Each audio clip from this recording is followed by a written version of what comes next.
Hello everyone, and welcome back to another GTA Online guide video. Today I'm going to be talking about the 3 most practical vehicles for undertaking missions in. So let's waste no time and get to the countdown. Number 3.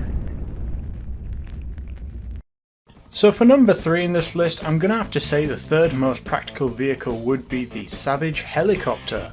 The ability to fly in missions is a very handy perk, most notably in missions which feature a time constraint. And there are even some missions where you have so little time, you have no choice but to take to the skies. You can carry quite a lot of people on board, so it makes a very good taxi for transporting your friends to and from objectives. And you may need to do this because if you're in your helicopter, you won't be able to do stuff such as capturing objectives, hacking laptops, etc. You have missiles that, when in mission mode, actually lock onto NPC footmobiles as well as vehicles, making the rapid missile firing system very useful. And if that isn't enough, you also have your machine cannon to dispose of some of the more armoured targets. The Savage is only third on this list because of the fact that it can't take too much gunfire, otherwise you'll end up crashing down to earth and possibly losing a valuable team life.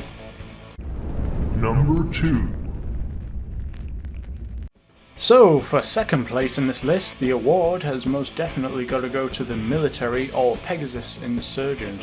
It's heavily armoured, it's pretty fast, can hold a lot of people inside, and to top that off, it has a very powerful machine gun on the back, which is very effective at eliminating footmobiles, vehicles, as well as many aircraft that might be stalking you. Second place was almost taken by the turreted limo, but I think this is better because of the fact that the Insurgent is more suitable for driving on all terrain, whereas a limo is only really good at driving on flat ground. Not to mention, with it being a limo, it won't be as easy to make tight turns like if you were going up a mountain road or something. The only downside to the Insurgent is the fact that its windows are not armoured. And if you haven't already noticed, NPC enemies are actually pretty good shots when it comes to shootouts. And you may find that you'll end up having to retreat in your fancy Insurgent because your friends are taking too much gunfire. But apart from that, the Insurgent is a really handy vehicle for missions. But not as handy as... Number 1. Yes, it's the Kuruma. Did you ever wonder when it would appear on the top of one of my lists? Well, here it is, and it's the Kuruma. It's easy to see why this vehicle is the best for missions.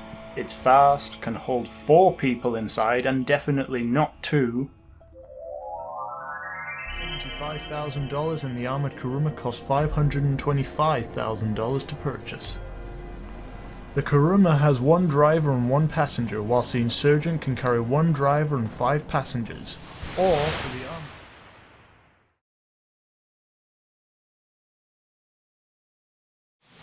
And most importantly, it's 90% protected against bullets, which makes you pretty much invulnerable in missions. 4 people in a Kuruma will easily take out a whole warehouse full of bad guys without even breaking a sweat. And when I say it's only 90% protected, it's only because after a really long time, the windows on the Kuruma can be breached by gunfire. But even then, the chances of you getting killed in a Kuruma while in a mission are little to none.